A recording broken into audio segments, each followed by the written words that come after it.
Dia mukmin bersaudara. Ini keputusannya, Bang. Kalau kan bersaudara, mukmin wahidun, ihwatun, satu. Mau main, Bang. Memberikan kenyataan. Ya. Kalau mukmin bersaudara, beliau terluka, silakan Bapak. Tidak perlu pakai moy-moy. Coba dicatat untuk moy, tolong nantinya. Karena ini pengajian dianggap sesat dan tersesat. Beliau dianggap sesat dan menyesatkan dalam modelan.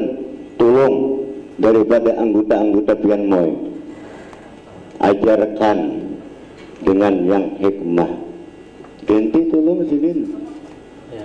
Kalau dengan sampaikan itu, Pak. Terima kasih. Assalamualaikum warahmatullahi wabarakatuh. Terima kasih. Ada tambahan lagi terhadap keputusan MUI? Silakan. Ini mungkin terakhir ya. Bu, nanti Ya, silakan Pak Hamzah. Hamzah. Mungkin ini tidak berhubungan sedikit dengan yang ada di MUI tadi serahkan. Tapi saya keberatan. Bapak siapa lah yang pakai kacamata itu, saya lupa. Ya, MUI aja sebut. MUI ya. Nah, Keberatannya apa? keberatannya nampak bagian MUI itu memfitnah kami bahwa kami tidak sembahyang. Di Quran dikatakan Rasulullah saja sembahyang, kami pun begitu. Itu singgungan buat kami bahwa kami merasa tidak sembahyang. Itu dikatakan Rasulullah aja sembahyang, berarti menyinggung bahwa kami tidak sembahyang. Saya tidak pernah melihat Bapak sembahyang, tidak pernah.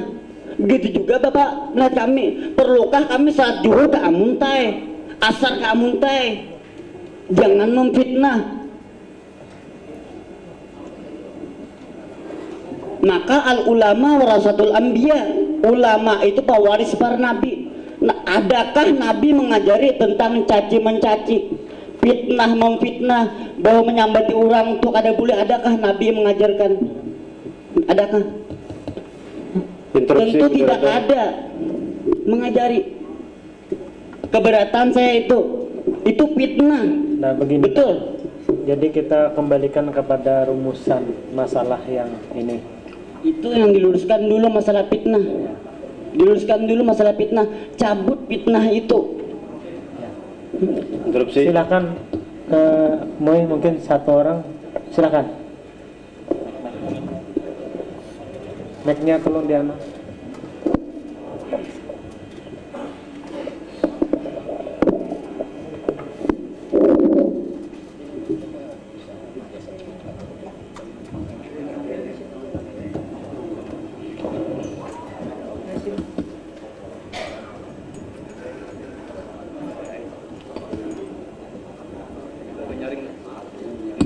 Ya, silakan, Mbak. Assalamualaikum warahmatullahi wabarakatuh. Hadirin sekalian yang saya hormati, sudah panjang lebar kita perdengarkan baik pihak Darupana yang sudah sekuat tenaga untuk memperjuangkan dengan pelajaran ataupun pengakuan mereka berdasarkan pengajian yang mereka pelajari. Saya ingin menyampaikan, karena tadi sudah kita perdengari bersama-sama, ini adalah suatu fatwa dari Majelis Ulama. Sebab fatwa ini bukan fitnah, bukan apa, ini berdasarkan nas, dalil, baik Quran, hadis, ataupun kitab-kitab yang disertai juga dengan pendapat ulama sesuai dengan maksud daripada pengkajian, sesuai dengan ajaran yang kita miliki. Jadi saya kira ini bukan lagi saatnya untuk berdialog atau memberikan suatu argumen, apalagi luar daripada materi yang sudah ditetapkan. Jadi saya berpendapat dan berkeyakinan ini adalah suatu fatwa, keputusan daripada Majelis Ulama yang tidak bisa lagi diganggu-gugat. diterima ataupun tidak diterima, ini adalah berdasarkan akidah ahli sunnah wal jamaah. Ini saja. Selesai. Terima kasih. Terima kasih. Mungkin kami minta tanggapan dari Ahmad Jayadi sebagai guru yang mengajarkan pengajian ini. Silahkan. Terhadap materi yang disampaikan tadi, Pak ya. Terima kasih. Yang dikatakan oleh anak saya itu benar. Benar, karena terbit di koran. Itu benar. Menurut orang, 3 orang datang ke tempat MUI, tolong yang 3 orang tuh hadirkan. Kami ingin tahu siapa yang memberikan keterangan dalam surat Quran yang mengaku murid. 3 orang mengatakan tidak sembahyang. Ini kan ada fitnah lah. Ini sesuai dengan anak saya. Beginikah ulama?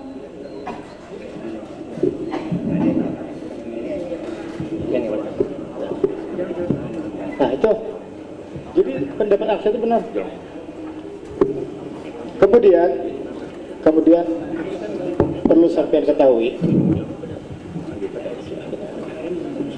kalau memang sampean, bapak-bapak ingin menutup majelis ta'lim ini, gurunya boleh diberhentikan tapi majelisnya jangan. Gurunya silahkan ganti, silahkan dari MUI, duduki saja, tapi majelisnya jangan. Tolong, karena masih banyak yang ingin ilmu itu. Banyak orangnya, mencapai ribuan. Mungkin gurunya kada senang, boleh pecat gurunya itu, tapi majelisnya jangan ditutup. Silahkan ajari orang MUI datang ke sana, ajari mereka. Itu bagus. Yang bagus. Tapi kalau memberi pelajaran kepada mereka, berilah ajaran tauhid agar mereka bertauhid, dan berilah kesempatan mereka bertanya.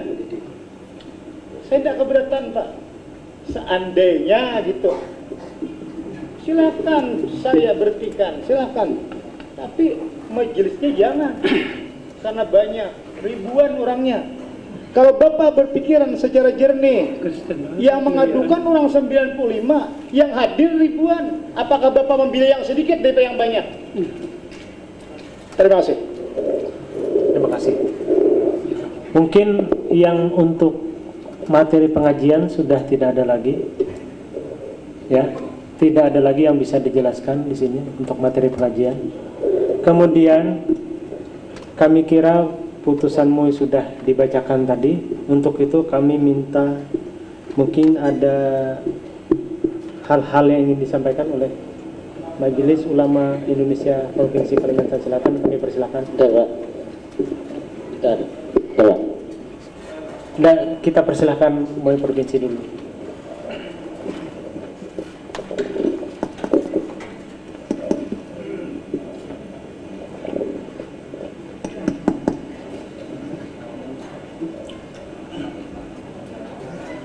Assalamualaikum warahmatullahi wabarakatuh. Waalaikumsalam. Alhamdulillah, assalatu wassalamu ala rasulillah Sayyidina Muhammad ibn Abdillah wa ala alihi wa sahbihi wa mawala, amma ba'du. Yang kami hormati Bapak Bupati, Bapak-bapak dari jajaran pemerintah Kabupaten Hulu Sungai Utara, teristimewa Bapak-bapak dari Majelis Ulama Indonesia Kabupaten Hulu Sungai Utara, dan Bapak-bapak dari pengajian atau yayasan Darul Falah yang saya hormati.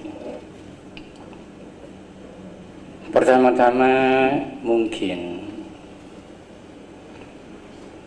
yang ingin kita tuju di dalam kesempatan ini adalah untuk mencari kebenaran. Untuk mencapai kebenaran itu, kita tidak bisa mempergunakan emosi, tetapi kita pergunakan dengan akal yang jernih. Dan juga untuk mencapai kebenaran, Rasulullah Shallallahu Alaihi Wasallam telah menetapkan caranya. Beliau mengatakan, taraktu fikum amrain walan tadillu iza tamassaktum bihima, kitab Allah wa sunnat Rasul. Ku tinggalkan bagi kamu dua perkara. Selama kamu semuanya berpegang kepada dua perkara itu, kamu tidak akan tersesat. Ialah Al-Quran, dan yang kedua sunnah Rasul. Di dalam Al-Quran juga disebutkan, wa iza tanaza'tum fi syai'in farudduhu ila Allah wa ila Rasul. Apabila kamu berbeda pendapat di dalam satu masalah, kembalilah kepada Allah, yakni Al-Quran. Kembalilah kepada Allah, kepada Rasul, yakni sunnahnya. Namun di dalam hal ini kita kembali kepada Al-Quran. Al-Quran yang kita hormati, kita junjung, jangan disalahgunakan. Di dalam Al-Quran itu tidak ada ralat. Kalau salah ya salah, benar ya benar. Kalau Al-Quran ditulis semaunya, inilah yang menyebabkan terjadinya berbagai macam firqah-firqah di dalam Islam. Dan juga sunnah Rasul, Al-Quran, dan juga kita mempergunakan tafsir.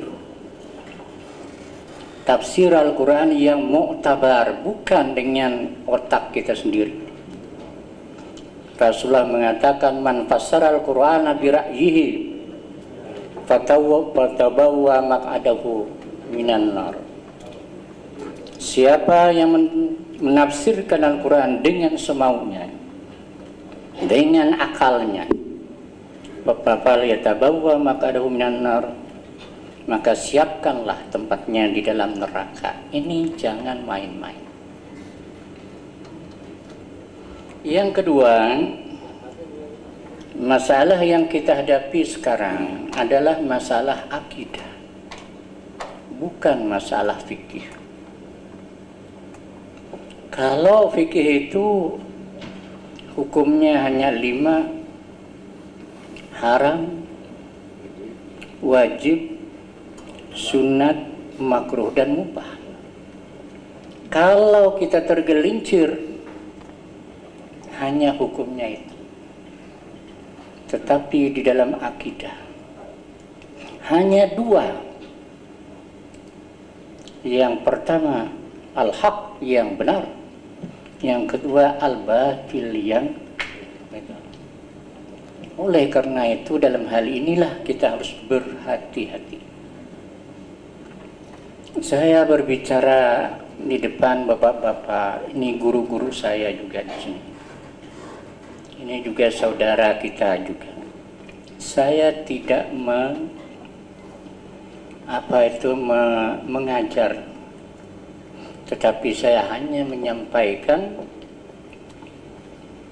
pendapat-pendapat ulama. Jadi tidak dari saya sendiri, menyampaikan pendapat-pendapat ulama. Yang pertama, saya sudah membaca fatwa MUI. Karena di dalam Majelis Ulama itu, daerah tingkat 2 itu di dalam fatwa ini otonom. Saya juga sudah membaca ini diktat yang disampaikan oleh pihak yayasan, sudah baca. Maka tadi harus kita sadari bersama, Quran jangan main-main dengan Al-Quran. Tulislah Al-Quran itu dengan baik, sesuai dengan hurufnya, garis barisnya yang ada di dalam Al-Quran. Itu jangan main-main. Apabila ini terjadi, nanti di kemudian hari hancur Al-Quran kita. Tidak asli lagi Al-Quran seperti kitab-kitab orang lain. Tidak asli lagi kalau diteruskan seperti itu. Yang kedua, kita tidak mencari makna yang tersirat, tetapi yang tersurat itulah yang kita tahu. Yang tersirat ini gampang aja orang lain membikin, oh yang maksudnya begini, itulah yang menyebabkan terjadinya berbagai macam firqah-firqah di dalam akidah yang nanti insya Allah nanti kita buka. Kemudian kalau saya lihat di sini ada menyebut kitab halaman sekian tanpa menyebut, tanpa mengemukakan itu apa isinya. Artinya kalau di dalam kami dalam perguruan tinggi itu namanya footnote. Ada footnote-nya, kemudian nasnya apa, bawa di situ. Kalau hanya begini, kami di perguruan tinggi itu nggak lulus, tidak lulus. Kalau hanya sebut itu, dan kadang-kadang terjadi perbedaan antara yang ada di kitab dengan apa yang ada yang dikemukakan. Ini harus lengkap seluruhnya. Kemudian mengenai ayat 85 surat Al-Isra, yas'alunaka 'anir ruh, itu tadi yang banyak dibicarakan, banyak dikupas di sini panjang lebar. Ini apabila kita kembali kepada asbabun nuzul ayat itu, atau sebab musabab turunnya ayat ini. Ini di dalam filsafat, terutama di dalam filsafat Yunani dan filsafat India, Hindu, banyak juga berbicara tentang ruh, hakikat ruh itu.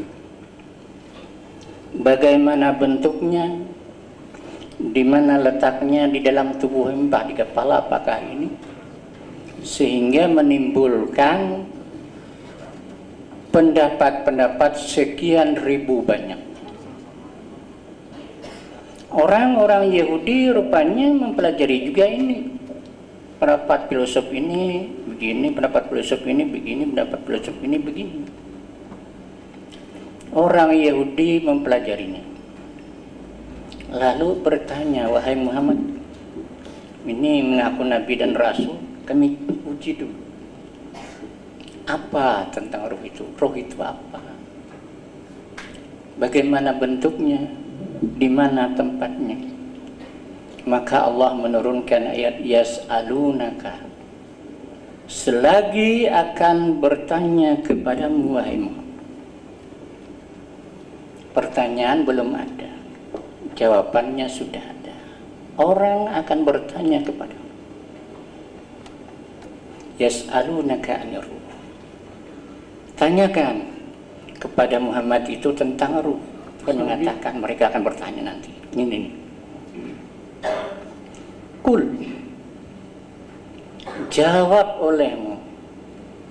Kulir ruhu min amri Rabbi. Tentang hakikat ruh itu Tuhan saja yang tahu. Ada tafsir lain mengatakan min amri Rabbi, min khalqi Rabbi, adalah ciptaan. Cukup sampai di situ. Tidak perlu dikembangkan. Sudah, itu urusan Tuhan. Wa ma utitum minal ilmi illa qalilah. Kepada kamu hai manusia, ilmu di sini ada mustasna ilaih. Itu bukan orang. tetapi ilmu yang disisnakan di situ. Jadi kepada kamu hanya sedikit diberitahukan tentang hakikat ruh itu. Apa dia? Tadi di bawah kata-kata Imam Ghazali, saya juga kemarin membuka-bukanya. Di antaranya Imam Ghazali mengatakan, ruh itu adalah apa kita ketahui hanya sedikit. Apabila kita bisa makan, itu ruh ada. Kita bisa lari, itu ruh ada. Hanya terbatas sampai di situ. Kita hormati dulu. Azan.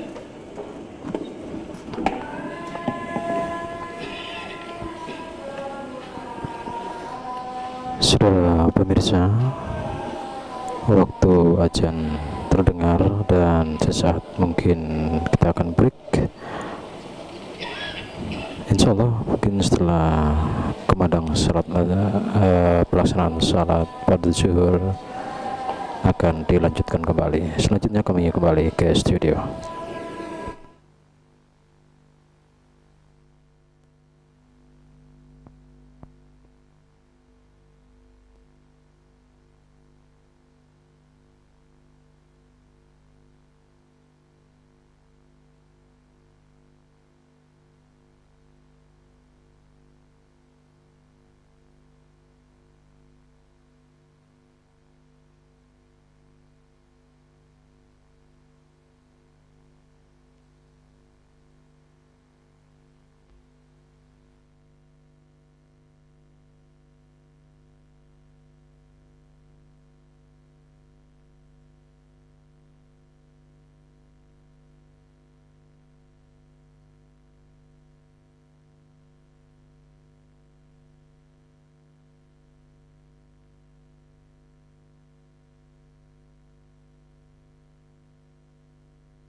Ahad tidak boleh dijadikan dalil akidah. Harus yang mutawatir sekurangnya itu masyhur, yakni diriwayatkan oleh 3 orang sahabat. Ini saya temui di dalam Hasyiah Dasuki ala Ummul Barahin, berbunyi hadisu ahad wa khabaru ahad zanniyun wa zani la ya'ulu alaihi fil usulil qat'iyyah al-i'tiqadiyah, yang artinya hadis ahad sekalipun itu sahih tidak adalah kandungannya itu zanni, belum sampai ke tingkat qat'i. Sedangkan di dalam akidah katanya itu harus sampai ke tingkat qat'. Lalu kalaulah seandainya kita anggap hadis itu tadi termasuk hadis man arafa nafsahu faqad arafa rabbahu,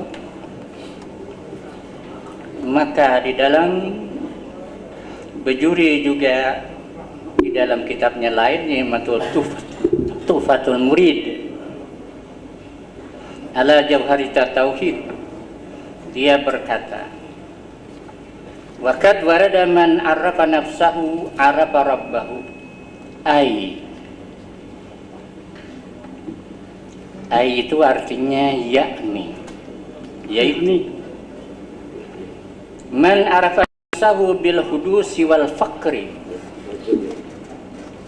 barang siapa yang mengetahui dirinya itu baharu dan fakir, artinya tidak punya daya upaya, arafa rabbahu, maka dia akan kenal kepada Tuhan bil qidami wal ghani, Tuhan yang sifatnya kadim dan sifatnya ghani yang maha kaya.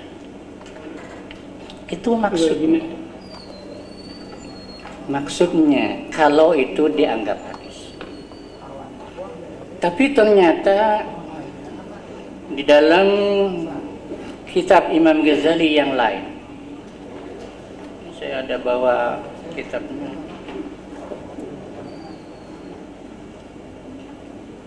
Ini untuk muntahi, tingkat muntahi. Jadi orang belajar tasawuf itu tidak sembarangan. Ada tingkat-tingkatan dan stratanya. Yang berjudul Ma'arijul Qudus fi Madariji Ma'rifatin Nafs. Di sana disebutkan man arafa nafsahu faqad arafa rabbahu. Wa qala Ibnu Taimiyah maudu'un. Itu adalah maudu, artinya hadis yang dibikin-bikin disandarkan kepada Rasulullah. Wa qala An-Nawawi qablahu, Imam Nawawi juga sudah berkata sebelum Ibnu Taimiyah, mengatakan laisa bisabit, itu nggak ada dasar-dasarnya, nggak ada tahu asal muasalnya dari sini, itu dari Rasulullah nggak ada. Wakala Abu Muzaffar bin Sam'ani fil Qawatir, itu nama bukunya Qawatir, annahu la ya'rifu marfu'an mudhafan ila Nabi sallallahu alaihi wasallam, tidak diketahui bahwa kata-kata itu disandarkan kepada Nabi. Innama yahki minhu Mu'az ar-Razi, yakni min qawlihi, tetapi itu adalah ucapan dari seorang sufi yang hidup semasa Hasan Bisri dan Rabiatul Adawiyah, namanya Yahya bin Mu'az. Jadi kalaulah itu dikatakan hadis, hadis itu adalah hadis dhaif yang tidak bisa dijadikan dalil di dalam akidah.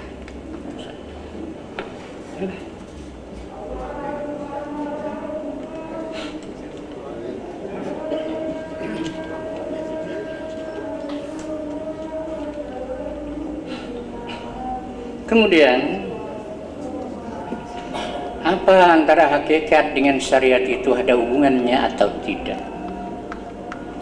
Kita harus kembali kepada yang ampun ilmu. Syariat di dalam fikih itu lain maknanya.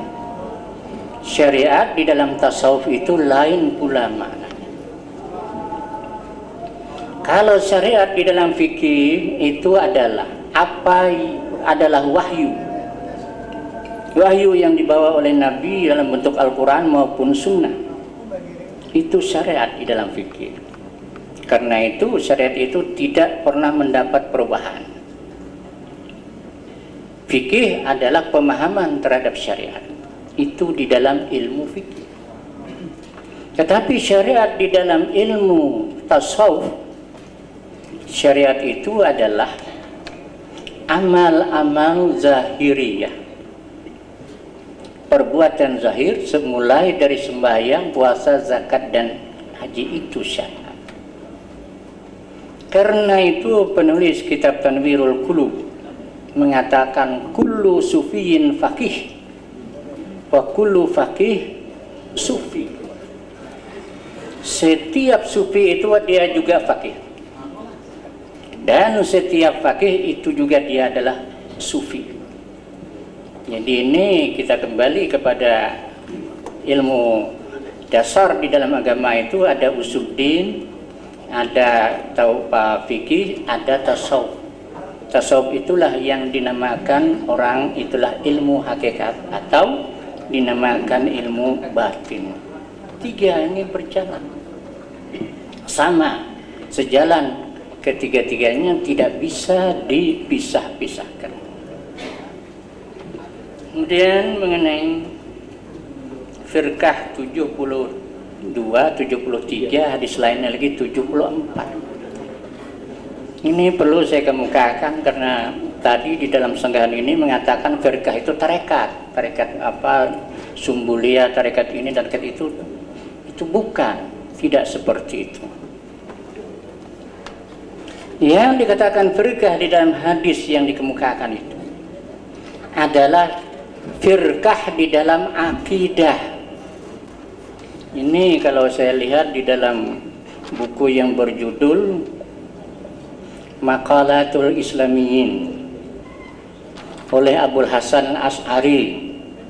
Di situ di bawah Mu'tazilah sekian firqahnya, Qadariyah Jabariyah sekian firqahnya, Rafidiyah sekian firqahnya, kemudian lagi Jahamiyah sekian firqahnya, lalu Jahamiyah dan 6 pada pokoknya induknya, sehingga mencabang menjadi 72 atau 73. Dan di dalam kitab yang berjudul Al-Milal wan Nihal oleh Syahrastani dikemukakan itu sejarahnya, isi pendapat masing-masing firqah itu semuanya tercover di dalam kitab itu. Kemudian oleh Datuk kita yang kita hormati di Banjarmasin ini, dalam kitab beliau yang berjudul Tuhfatur Raghibin fi Bayani Hakikatil Imanil Mu'minin wa ma yufsiduhu min riddatil murtadin, yang insyaallah ini kan saya terbitkan juga menyebutkan itu firqah-firqah itu sekian banyaknya tidak berbicara tentang tarekat di situ. Firqah di dalam akidah. Dan di samping dari 73 beliau ada kemukakan lagi. Di situ ada ajaran-ajaran yang dinamakan sufi, mengaku dirinya sufi tetapi bukan sufi. Ada 13 aliran lagi. Yang diantaranya dikemukakan oleh Mui di sini adalah wujudiyah. Itu satu diantara yang 13 di dalam tasawuf yang dianggap tersesat. Ada di situ. Nah, jadi tidak benar bahwa itu adalah tarekat Naqsabandiyah, tarekat ini. Itu bagian dari tasawuf malah. Tarekat itu bagian dari tasawuf, tetapi di situ adalah akidah, firqah dalam akidah. Kemudian mempelajari tauhid ini tadi kita katakan bahwa itu harus hati-hati, karena batis kita itu berjajak hanya 2, sesat atau hak, hanya itu, tidak ada 3. Karena itu oleh para ahli tauhid sendiri yang wajib di dalam fikih, dalam tauhid itu apa, sampai di mana batasnya, mereka bagi di sana dengan dalil ijmali. Dalil ijmali itu wajib ain, fardu ain.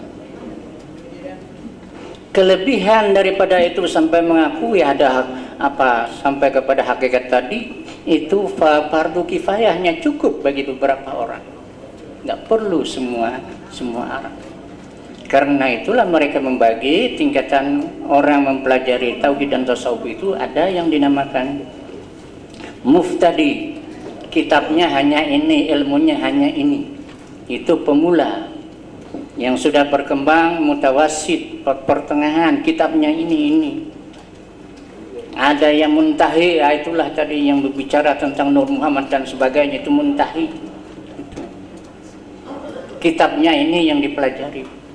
Jadi kalau orang yang mubtadi membaca, mempelajari yang muntahid, sama saja dengan orang yang baru duduk di bangku SD, belajar ilmu yang dipelajari di perguruan tinggi. Otaknya tidak mampu meninggal. Karena apa? Ini kehati-hatian para ulama itu, supaya jangan terjadinya salah paham. Kalau di SD 1 tambah 1 sama dengan 2. Kalau di SMP sudah punya akar ini, akar itu 1 tambah 1 bisa jadi 3 dengan cara-caranya, matematika. Dia sampai perguruan tinggi itu beda lagi cara-caranya. Nah, jadi ini ilmu yang sebenarnya kita tidak mengatakan itu salah, tetapi yang salah itu metode untuk menyampaikannya kepada orang yang bukan masanya menerimanya. Yang berikutnya itu dari tadi saya dengar tentang Ahlus Sunnah wal Jamaah dan sebagainya. Ada yang mengatakan Ahlus Sunnah di zaman Rasulullah itu tidak ada. Ahlus Sunnah itu ada pada abad yang ke. Ini bisa saya katakan. Pemikiran Ahlus Sunnah, pemikirannya itu sudah ada di zaman Nabi, itulah tadi di dalam hadis. Bandingannya pemikiran Mu'tazilah yang akan datang sudah ada di dalam hadis. Iza ra'aitumul qadariyah faqtuluhum. Apabila kamu melihat orang Qadariyah, orang Mu'tazilah, faqtuluhum. Bunuh mereka itu. Karena itu menyesatkan umat. Itu sudah ada pemikirannya. Mazhabnya belum. Alirannya belum lahir. Kemudian lagi Rafidah Syiah. Rasulullah mengatakan yakunu fi akhir zaman qaumun yasmuna Rafidah. Nanti akan terjadi pada akhir zaman nanti satu kaum yang menamakan dirinya Rafidah. Rafidah itu menolak, artinya menolak kekhalifahan Abu Bakar, Umar, Utsman. Mereka katakan Abu Bakar, Umar, Utsman itu kafir. Bahkan bukan saja mereka bertiga, bahkan seluruh sahabat itu kafir terkecuali hanya 4 orang. Pertama Ali bin Abi Thalib yang muslim. Yang kedua adalah Miqdad bin Aswad. Yang ketiga Salman Al-Farisi. Dan yang keempat Abu Dzar Al-Ghifari. Hanya ini saja yang muslim, yang lain itu kafir. Nah ini golongan yang dinamakan Rafidah, menolak itu. Itu yang tadi di dalam 72 atau 73 firqah itu tadi. Kemudian Murji'ah itu zaman Rasulullah belum ada, belum berbentuk lagi, tapi pemikiran sudah ada. Rasulullah sudah memprediksikan akan lahir nih. La'anatil Murji'ah ala lisani sab'ina nabiyyan. Dilaknat Murji'ah ini melalui lidah sab'ina nabiyyan, 70 orang nabi. Nah, jadi saya kembalikan kepada poin itu.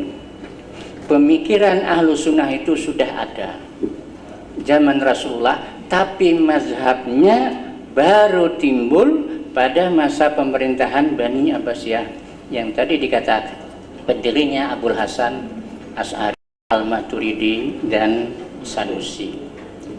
Itu wujud mazhab itu. Ada beberapa nukilan yang saya sengaja bawa ini karena tidak bisa membawa kitabnya. Mudah-mudahan kita sama memahaminya dan menyimak. Yang pertama, nukilan ini dari kitab yang banyak dikutip itu Aqidatun Najin. Aqidatun Najin itu berbunyi, adalah setengah daripada negeri Jawi, yakni Asia Tenggara. Negeri Jawi. Banyak kedatangan bala dan fitnah yang amat besar pada membinasakan agama Islam, dan beberapa manusia yang sudah murtad masuk agama kafir. Lagi pula kebanyakan orang yang jahil yang mendakwakan dirinya alim, lagi sufi yang mengajar ia akan manusia akan ilmu batin atau hakikat. Maka yang sebenarnya tiada dinamakan sufi, hanya dinamakan kafir dan mulhid. Lihat, itu halaman 87. Kemudian juga halaman 78 sebelum ini bahasa Melayu lah. Ini bahasa Melayu ini. Hubaya, artinya hati-hati. Hubaya, hai segala saudara yang muslim, hendaklah kamu belajar etikat yang sebenar-benarnya kepada ahlinya dan kepada Rasul supaya jangan jatuh ke dalam etikat yang sesat dan bid'ah dan kafir. Maka jadilah binasa segala ibadah kamu, karena tiada sak segala amal itu melainkan dengan etikat yang sah. Maka hendaklah kamu belajar etikat itu dari orang yang terbilang ilmunya, seperti bahwa adalah ilmu orang yang kita ambil daripadanya itu muwafaqah segala ulama, mengatakan bahwa ilmunya itu benar. Jadi dalam akidah tidak ada khilafiyah. Dalam fikih boleh, akidah tidak ada khilafiyah. Apabila ulama sudah sepakat yang itu, ya pelajari. Kalau ulama masih beda pendapat pun tidak boleh. Juga dalam halaman 79 Aqidun Najm, lagi pula hendaklah ada orang yang mengarang akan kitab yang kita baca, akan dia itu orang yang terbilang ilmunya, dengan sekira-kira barang mana negerinya dimasukkannya, maka tidak ada disalahkan oleh orang akan ilmunya itu. Jadi kita hati-hati. Lagi pula hendaklah ada etikat kita itu dengan musyawarah pada segala ulama. Dan jikalau sudah ditetapkan oleh ulama, yakni muwafaqah, sekalipun mereka berkata sebenarnya, maka janganlah kita ubah lagi. Jadi menjamin bahwa ilmu itu benar. Berikutnya lagi dalam kitab Durun Nafis, saya sengaja membuat ini kitab muntahi, orang sudah perguruan tinggi bukan SD lagi. Dalam Durun Nafis itu halaman 29 bunyinya, maka hakikat itu yaitu yang disuruh menyembunyikan akan dia oleh Allah dan Rasulnya kepada yang bukan ahlinya, yaitu yang dinamakan rahasia Allah. Halaman 30. Lalu beliau mengutip kata-kata sufi, ifsya'i sirri rububiyah kufrun, membeberkan rahasia ketuhanan itu hukumnya kufur.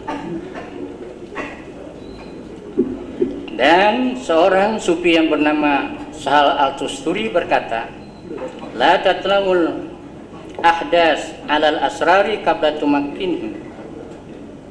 Artinya jangan kamu bantah, jangan kamu beritahukan atau ajarkan akan segala manusia sebelum tetap mereka itu pada syariat dan tarekat.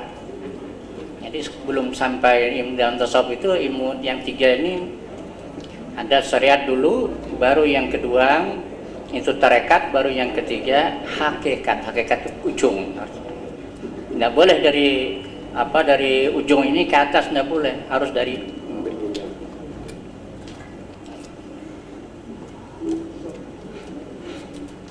Dan juga pada halaman 27-28 kata, ketahuilah olehmu bahwasanya segala ilmu yang fakir sebutkan dalam risalah ini, yang Durun Nafis, yaitu rahasia yang amat halus dan perkataannya pun amat dalam.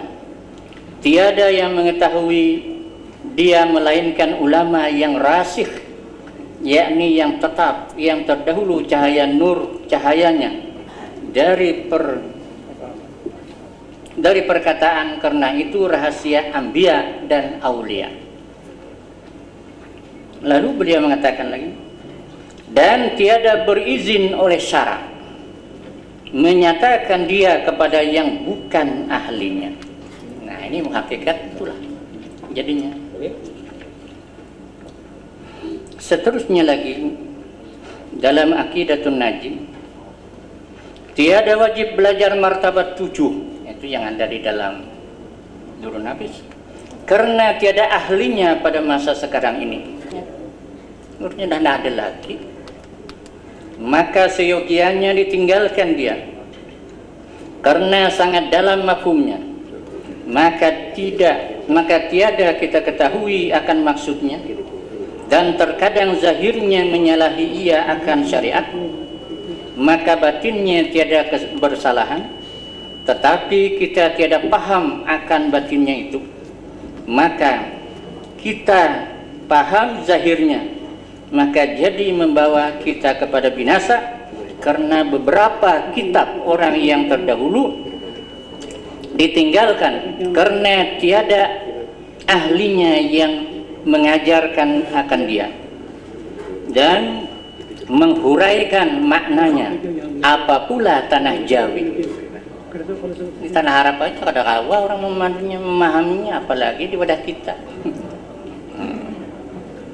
Itu. Ini kutipan-kutipan saya bawa supaya kita berpikir. Kemudian mengenai hadis yang sering kita kemukakan atau dikemukakan dalam kitab-kitab tasawuf itu, yang salahannya itu beruntun. Yang dulunya itu salah dan dikutip oleh belakang, salah lagi, dikutip oleh belakang, salah lagi, sampai ke tangan kita. Jadi tentang Nur Muhammad, karena ada beberapa hadis yang mirip-mirip. Hadis pertama itu berbunyi awwalu ma khalaqallahul aqla. Yang pertama diciptakan oleh Allah itu adalah akal, intelek. Ini diriwayatkan oleh Tabrani, Abu Nuaim dengan melalui 2 sanad. Tetapi kedua sanad itu tidak sampai kepada Rasulullah, hanya sampai kepada kepada tabi'in, sahabatnya, al-mursalun, dalam kat sakat, sahabiyun kat sakat. Hadis mursal itu adalah hadis yang salah satu sahabatnya itu jatuh, tidak disebutkan. Kemudian yang kedua, anna awwala ma khalaqallahul kalam. Yang pertama-tama diciptakan oleh Allah itu kalam, yang menetapkan takdir. Itulah. Ini Rawahul Ahmad, Tirmizi, Ibnu Asakir. Dan hadis ini diriwayatkan melalui beberapa turuk dari seorang sahabat yang bernama Ubadah bin Samit. Inilah yang agak kuat, yang dua itu. Kemudian yang ketiga itu tadi hadis itu.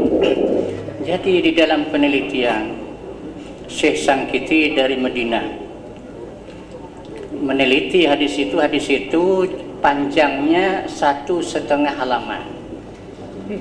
Lengkapnya bisa dibaca di dalam kitab yang jilid 2, kitab yang berjudul Bahrul Bihar, tulisan Salim An-Nabhani, jilid 2 itu panjang tuh. Jadi kadang-kadang kita tuh ini filsafat apa agama ini? Ini Tuhan menciptakan ini menciptakan ini, beranting terus. Jadi karena panjangnya diteliti, diriwayatkan Abdul Razak dari seorang sahabat bernama Jabir. Sudah diteliti, bongkar semuanya kitab Abdul Razak. Hadis Abdul Razak kalau ada dalam Bukhari, ada, tentu dikatakan itu Bukhari, ada dalam Bukhari. Tapi ternyata di dalam Musannafat karangan Abdul Razak itu tidak ditemukan itu. Tuh datangnya dari mana? Yang Abdul Razak sendiri tidak ada itu. Jabir itu banyak. Jabir bin Abdullah ada, ini ada, macam-macam. Dilihat lagi dalam Musnad Imam Ahmad, Jabir ini nggak ada. Jabir yang kedua nggak ada. Jabir yang ketiga nggak ada. Itu dalam penelitian beliau, Syekh Sangkiti itu mengatakan bahwa hadis ini diragukan. Oleh karena apa? Nggak ada sanadnya yang sampai. Nah, jadi ini tadi yang saya kemukakan, bahwa kita sekarang ini adalah mencari kebenaran dengan akal yang jernih. Apabila sudah tahu itu benar, itu salah, tidaklah kita merasa diri kita rendah apabila kita rujuk kepada kebenaran. Ada pepatah mengatakan aruju ilal haq ahsanu ila mudhi fid dalalah. Kita kembali kepada yang benar itu lebih baik daripada kita berkecimpung terus di dalam kesesatan. Jadi oleh karena itu saya enggak menyalahkan ini, enggak menyalahkan ini. Marilah kita mencari jalan keluarnya dengan sebaik-baiknya masalah ini. Dan perlu hanya kita ingatkan masalah ini adalah masalah akidah. Akidah, bukan masalah fikih. Masalah akidah. Masalah akidah ini tadi mazhabnya sampai ada namanya apa kalangan Rafidah itu apa yang mengatakan bahwa Jibril itu tersesat membawa wahyu kepada Muhammad, yang menjadi tujuan wahyu itu adalah Ali bin Abi Thalib. Itu Rafidah, namanya Syiah Kisaniyah. Kalau Jibril yang membawa tersesat, nang di bawahnya lebih lagi tersesatnya. Kalau tapi begitulah, ada mazhab yang seperti itu. Nah, jadi tadi saya katakan saya bukan menggurui bapak-bapak, cuma kita mengajak berpikir, mencari kebenaran. Al-haqqu min rabbika fala takunan minal mumtarin. Kebenaran itu hanya datang dari Allah, dan jangan kamu lagi bimbang, ragu, hanya dari Allah Subhanahu wa Ta'ala.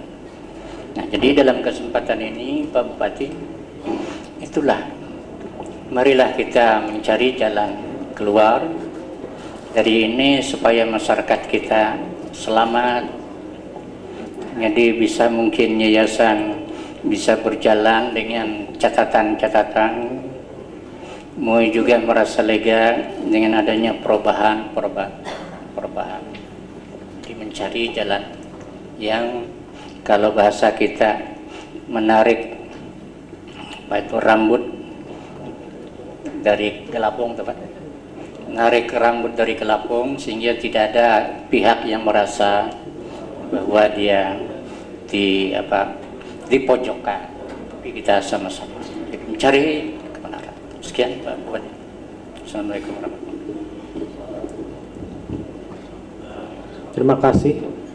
Mungkin kami mintakan ada yang pesan-pesan dari Bapak Bupati Hulu Utara yang ingin disampaikan, kami persilakan.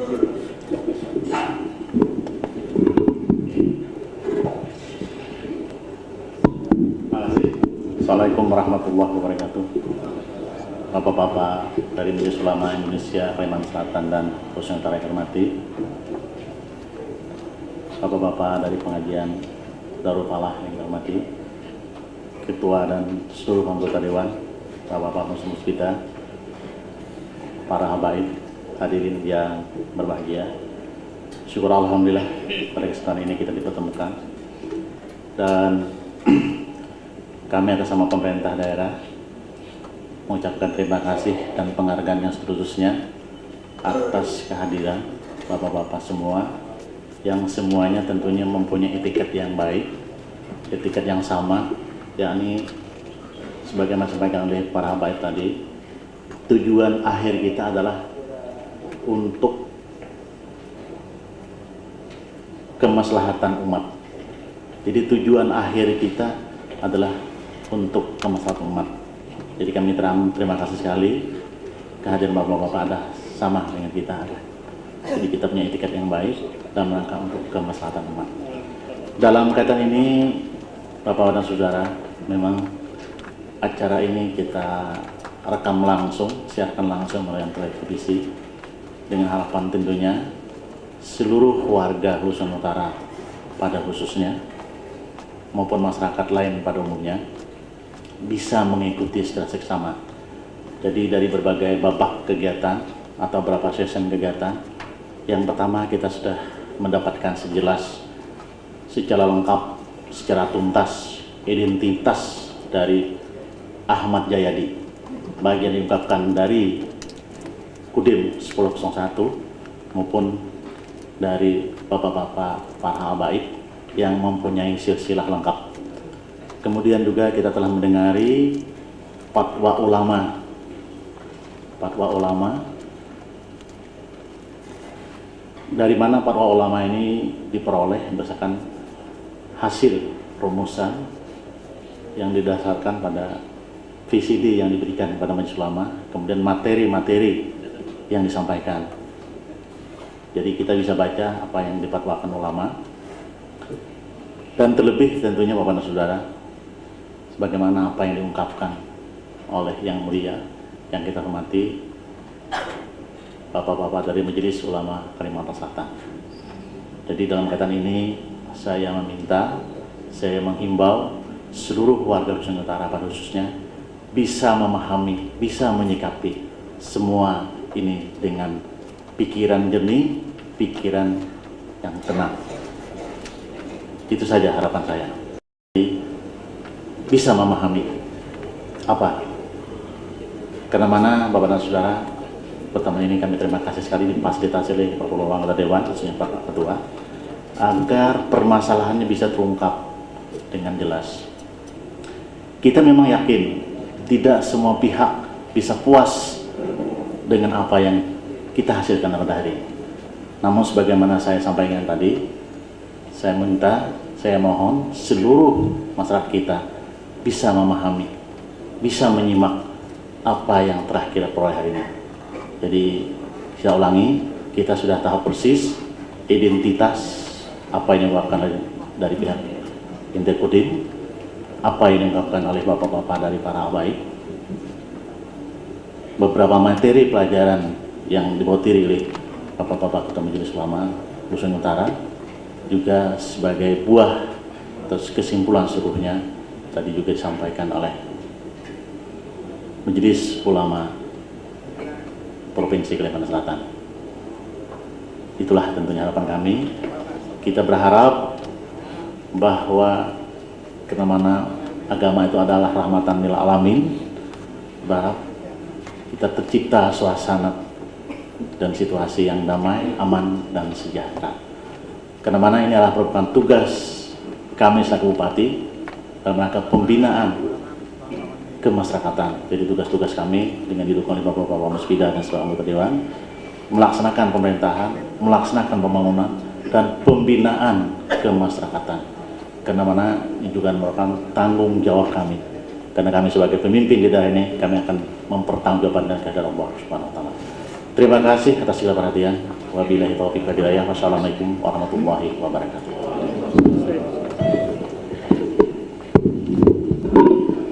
Terima kasih kepada Bapak Bupati Nusa Utara. Kami kira pertemuan kita hari ini sudah kami fasilitasi dengan sebaik-baiknya. Sebelum mengakhiri pertemuan ini, kami memohon maaf apabila ada kehilapan pada waktu kami memimpin pertemuan ini. Kami mengucapkan terima kasih kepada semua pihak yang bisa mendukung dan menjernihkan materi pertemuan kita hari ini. Mudah-mudahan kita semua selalu mendapatkan bimbingan dan ridha dari Allah Subhanahu wa Ta'ala.